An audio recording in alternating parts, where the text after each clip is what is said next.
Ngayon ang ating i-recap ay isang movie na pinamagatang Midnight in the Switchgrass, na ipinalabas taong 2021. Ngunit bago ang lahat, please subscribe and click the notification bell upang ma-notify kayo sa aking mga paparating na uploads. Nagsimula ang pelikula sa lungsod ng Pensacola sa Florida. Maririnig ang voice-over na nagsasabing ang ilang mga hayop ay ipinanganak na mga mandaragit, ang iba ay mga biktima, at ang tao lamang ang binibigyan ng pagpipilian. Isang random na driver ang huminto at nakahanap ng kwintas at wallet, at isang driver's license sa damuhan. Habang tumitingin siya sa paligid, natakot siya nang makita ang isang kakilakilabot na tanawin. Nakatago sa mga damo, nakahiga ang bangkay ng isang dalagang punit-punit ang damit, at may marka ng pambubugbog at kagat sa katawan. Ang mga detective na dumating sa lugar ay nagsasagawa ng nakagawiyang gawain. Dito ay makikita ang isang pulis na si Byron Crawford, na lumapit sa kanyang mga kasamahan at nagtanong ng ilang mga katanungan. Napag-alaman na ang dalaga ay nagngangalang Sarah. Para sa anumang kadahilanan, si Byron ay interesado sa kasong ito. Gumawa siya ng isang palagay tungkol sa lugar ng pagpatay kay Sarah, na hindi maintindihan ng iba, ngunit ang mga detalye ay hindi pa isiniwalat. Lumipat ang eksena sa isa pang dalaga na nagngangalang Tracy, na lumabas sa isang silid ng motel. Siya ay pasuray-suray sa daan, hanggang sa makarating siya sa isang gasolinahan. Malinaw na siya ay nasa ilalim ng impluwensya ng droga, dahilan upang walang pakundangan na binastos siya ng isang lalaki. Gayunpaman, hinampas ang bastos ng isa pang lalaki na nagngangalang Peter sa ulo, at isinakay ang dalaga sa kanyang truck, na ipinaliwanag na hindi ito ligtas sa gasolinahan. Ang huling eksena ay nagpapakita ng surveillance footage ng insidente, na nagpapahiwatig na malapit na ring imbestigahan ng pulisya ang kaso. Samantala, ang ahente ng FBI na si Carl Helter ay nasa kanyang sasakyan sa labas ng motel sa gilid ng kalsada. Ang kanyang magandang partner na si Rebecca, ay nagpapanggap bilang isang prostitute sa isa sa mga silid. Pero ang malas, ang dumating na lalaki sa silid, ay hindi ang kanilang hinahanap. Ito ay isang lokal na bugaw lamang na si Calvin, na natakot sa isang potensyal na kliyente, at dumating upang ipaliwanag ang mga bagong alituntunin ng trabaho sa kanyang teritoryo. Nabigo ang operasyon at kailangan ng umalis ni Rebecca, ngunit naging bastos si Calvin at inatake siya nito. Gayunpaman, lumaban si Rebecca at natalo si Calvin. Kasabay nito, dinala ni Peter si Tracy na nakita niya sa gasolinahan sa kanyang tahanan. Ikinwento niya sa dalaga ang tungkol sa kanyang maliit na anak na si Bethany, na ang mga larawan ay naka-attach sa control panel. Sinabi ni Peter na tiyak na matutuwa si Bethany kapag nakita ang dalaga. Sa umaga, hinarap ni Byron ang galit ng kanyang boss. Nagagalit ang boss dahil sa pagkahumaling ni Byron sa kaso, at hindi nito pakikinig sa mga pagtutol.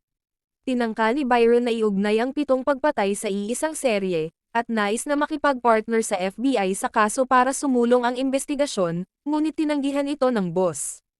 Inalis ng boss si Byron sa kaso, gayunpaman, si Byron ay hindi natitinag.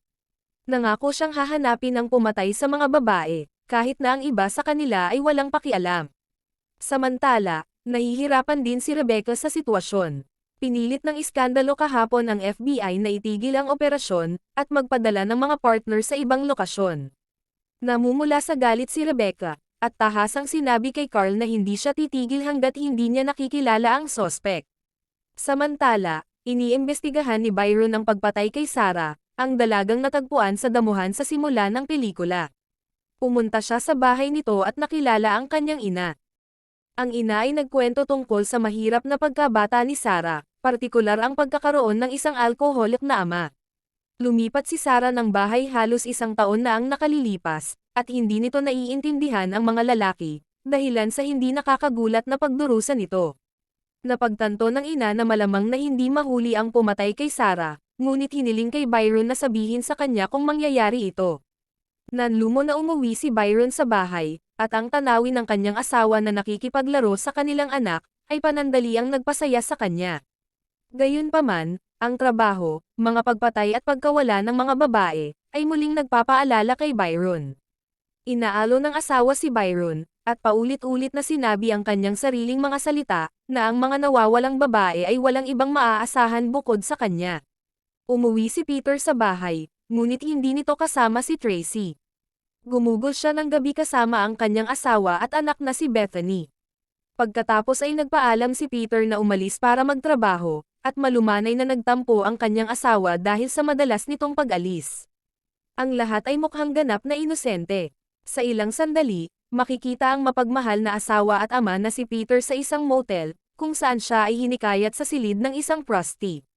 Sa una ay tila hindi iniisip ng lalaki ang pagre-relax, ngunit sa halip na isang kaaya-ayang pagpapatuloy ng gabi, sinunggaban niya ang babae at sinasakal. Sa umaga, habang naglalaro sa bukid si Bethany, gumulong ang kanyang bola sa isang kalahating nakabaon na tubo sa kasukalan. Sinuri ito ng bata, at tumakas na natatakot, nang may narinig na boses na humihingi ng tulong. Nalaman na ito ay ang pagsumamo ng tulong ni Tracy. Iniwan siya ni Peter na nakatali sa isang madilim na silid na may outlet na tubo. Samantala, dumating si Byron upang imbestigahan ang isa pang pagpatay. Ito ay isang batang babae na natagpuan sa isang banyo ng hotel, na basag ang kanyang ulo. Dumating din sa hotel sina Carl at Rebecca, na kahapon lamang ay walang kabuluhan na naghihintay sa pananambang sa sospek. Ang lokal na detective ay walang pakundangan na nagsabi sa kanila na lumabas. Ang pamumuno ng FBI ay inaatasan ng protocol na makipag-ugnayan sa lokal na pulisya, bago payagan ang mga opisyal ng akses sa isang pinangyarihan ng krimen. Dahil dito, umalis ang mga pinigilan na ahente ng FBI. Lalong nag-aalala si Rebecca, at sinisi ang sarili na dapat ay napigilan niya ang pagpatay kung nahuli niya ang killer sa tamang oras. Ang mag-partner ay sinundan ni Byron at nagbahagi ng mga detalye ng pagsisiyasat, nagulat ng pagkawala ni Tracy sa gasolinahan. Nag-iwan si Byron ng business card, at humiling sa FBI na tawagan siya kung may lalabas na bagong impormasyon. Sa bahay, si Peter ay dumadaan sa isang kamangha-mangha na pagbabagong anyo. Kinuha niya ang mga bagay na pagmamay-ari ng mga pinatay na kababaihan mula sa bag, nilalanghap ang kanilang amoy at nag-e-enjoy, muling bumalik sa alaala ng mga sandali ng kanyang pagpatay. Ngunit biglang dumating si Bethany, na muntik nang mahuli ang kanyang ama sa kakaiba nitong ginagawa. Niyakap niya ang anak, at malumanay na kinausap ang bata. Sigurado si Peter na ang kanyang anak ay ipinadala sa kanya bilang isang regalo, upang punan ang kanyang puso ng pagmamahal. Gayunpaman, sa sandaling bumaba si Peter sa lihim na silid kung saan nakahiga si Tracy sa isang foam, siya ay naging isang baliw. Binigyan niya si Tracy ng isang balde ng tubig, at walang pakundangan na inutusan itong hugasan ang sarili. Hiniling ni Tracy na palayain siya at nangakong magiging behave siya, ngunit naiintindihan na niya na hindi siya aalis sa pugad ng baliw na buhay. Sa gabi, nagkita sina Rebecca at Byron sa isang bar. Sinabi ni Byron ang tungkol sa 7 pagpatay na malinaw na konektado sa isa't isa, dahil sa magkakatulad nitong katangian. Ang mga biktima ay mga kabataang babae na sangkot sa prostitution, at ang mga katangian ng kagat ay makikita sa kanilang mga katawan. Nag-request si Byron sa FBI, ngunit hindi ito nagbigay ng anuman, kundi isang malabong psikolohikal na larawan ng killer. Maraming naniniwala na ang mga kababaihang ito ay karapat-dapat na mamatay dahil sa maling paraan ng kanilang pamumuhay, kaya ang mga pagpatay ay hindi nakakakuha ng investigasyon. Gayunpaman, sigurado si Byron na ang lahat ay nararapat sa tamang hustisya. Ipinaalam naman sa kanya ni Rebecca, na matagal na siyang nakipag-ugnayan sa isang posibleng killer. Si Rebecca ay nag-flirt sa sospek sa internet, sinusubukan na akitin siya sa isang pagkikita, ngunit 2 beses nang nabigo ang operasyon. Naging malinaw na si Peter, na sumakal sa babae sa motel, ay talagang dapat nakikipag-date kay Rebecca.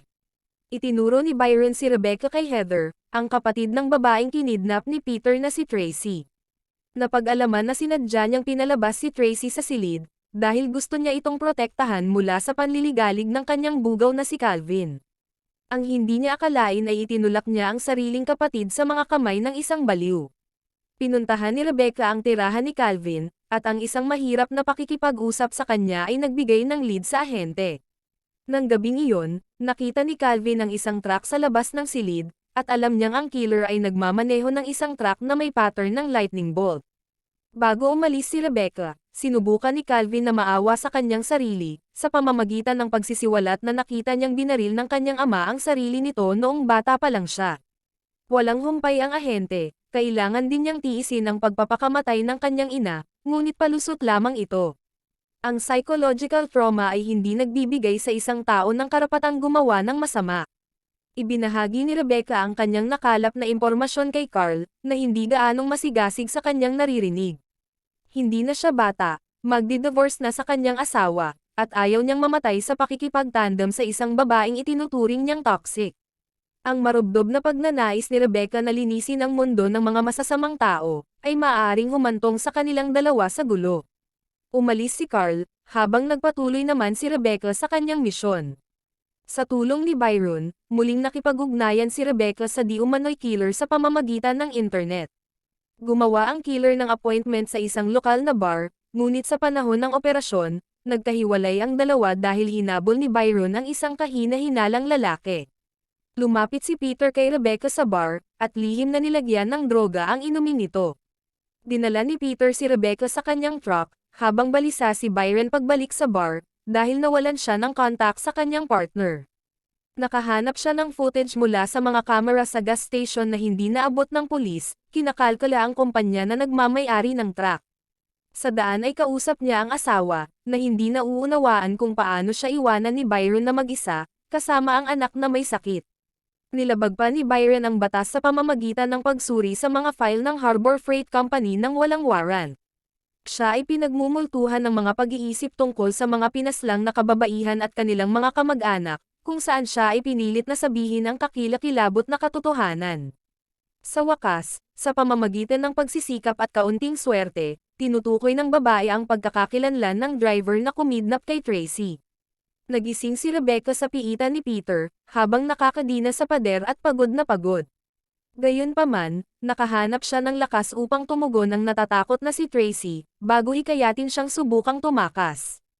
Pinaalalahanan niya ang dalaga sa kanyang kapatid, at pinalakas ang kanyang pananampalataya sa kanyang sarili. Binuksan ni Tracy ang rehas na bakal ng air duct, at gumapang palabas sa tubo patungo sa kalayaan. Nagtago siya sa matataas na damo, ngunit nakita siya ni Bethany sa bintana. Tinawag ng bata ang ama, at sinabi ang tungkol sa isang tao na gumagapang sa field. Dahil dito, nagmamadali si Peter na tingnan ang mga bihag. Samantala, nagawa ni Tracy na makapasok sa bahay ng kapitbahay ni Peter. Ngunit sunod naman na dumating si Peter, at ginawang dahilan ng aso para makapasok, mabuti na lang at nagawa ni Tracy na magtago sa likod ng sofa. Isang galit na Peter ang bumalik sa nakatagong silid, kung saan sinakal at binugbog niya si Rebecca. Dumating si Byron sa bahay ni Peter at kinausap ang asawa nito. Habang nag-uusap ang dalawa, narinig ni Byron ang kalapit na ingay. Pinuntahan niya ang pinagmulan ng ingay at nakahanda na ang kanyang baril. Gayunpaman, hindi pa man siya nakarating, nagawang makuha ni Rebecca ang isang screwdriver mula sa lupa, at walang pag-aalinlangan na sinaksak si Peter hanggang mamatay. Dahil sa pagkalambitin ni Rebecca sa kadina, unti-unti siyang nawalan ng malay, ngunit sakto namang bumukas ang pinto. Nang muling magising si Rebecca, nasa isang kama na siya sa ospital kasama sina Carl at Byron. Ipinaliwanag ni Carl na kailangang maghintay si Rebecca hanggang sa gumaling ang kanyang lalamunan, bago siya makapagsalita. Samantala, si Tracy ay dinala ng kapitbahay sakay ng ambulansya. Ang asawa at anak ni Peter na nagulat sa pangyayari ay dinala sa labas ng bahay. Dumating si Byron sa bahay ng ina ni Sarah, upang sabihin sa kanya ang paghuli sa pumatay, at ibinigay sa kanya ang krus na kwintas ng kanyang anak. At dito nagtapos ang kwento. Hanggang sa muli, maraming salamat sa panonood.